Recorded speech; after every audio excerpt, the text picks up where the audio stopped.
Hello, this is a brief summary of what I learned in Letters Unit 4, Session 1, and the topic was Advanced Word Study. So in this chapter, there were three parts. The first is why Advanced Word Study. The next was 5 things to consider for Advanced Word Study. And then number 3 was the historical influences that have impacted English spelling, and orthography. So why advanced word study? Well, it all comes back to Perfetti's lexical quality hypothesis, although it's not explicitly referred to in the text, it is definitely implied. And what does this mean? That stronger readers have stronger or more high quality representations of words in their lexicon. Now, what does that mean? So in order to reach higher levels of reading and spelling ability, you need to know a lot about individual words. So there's vocabulary breadth, which is knowing a lot of words, and then this is related to vocabulary depth. The more you know about a word, the better you are able to identify it, understand it, spell it, which will lead to better reading and also better writing. So the more you know about a word, the better you are at reading that word, and the more you know about more words, the better reader you're going to be. So words are like onions, they have layers, they're like ogres, they've got layers. There's more than just sound to letter correspondence. That's a fantastic base that is definitely needed, but you reach a point where you have to study things like the syllables, the morphology, and language of origin and things like that to really dive in to understanding words at a deeper level. So some 5 considerations for learning English, but before I do that, I'm going to pump the brakes just a little bit. English is considered crazy or arbitrary, and yes, there is some craziness to it. It shouldn't be considered a dichotomy of either it follows the rules or it doesn't follow the rules. It needs to be put on a continuum, on one pole where it's completely transparent, on the other pole where it's opaque, and words generally are somewhere in the middle. There are a handful of words that are just true oddballs. Those tend to come from Old English, but that English words tend to be, a little bit irregular, partially irregular, kind of somewhere in there. So we need to consider it more on a continuum. And these are 5 things to help us as we are trying to decode words and learn the spelling and the conventions of these words. The first is the etymology or the language of origin. Depending on where the word comes from, its history will affect its spelling.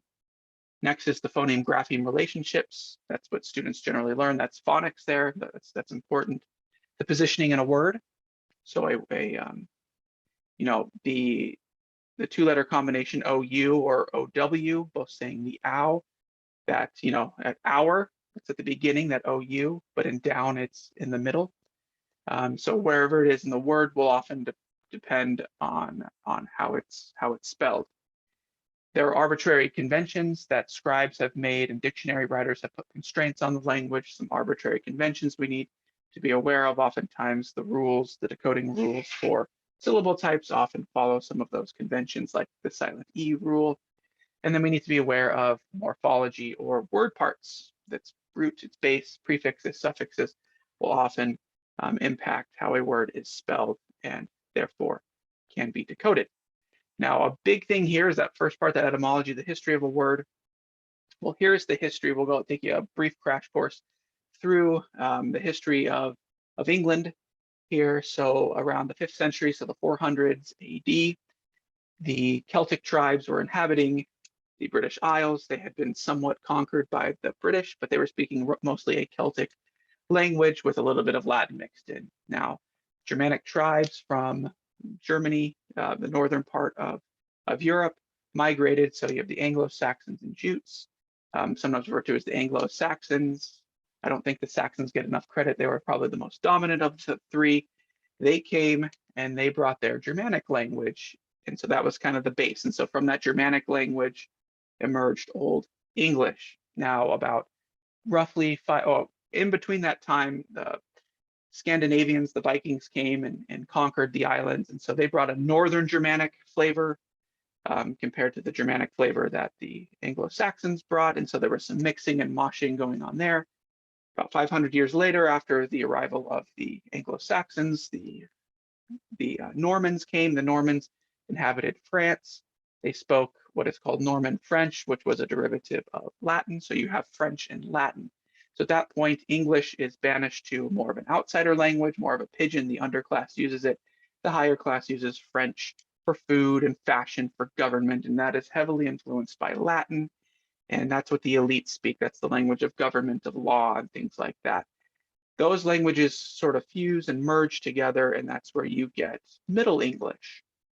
Now, after a while, the French were ousted. English once again became the predominant language of the British Isles, and that was the same time as the Renaissance was taking place. And so more philosophy, science, mathematics was being emphasized, and therefore they brought in more Greek and Latin words into the language. So that was another layer there.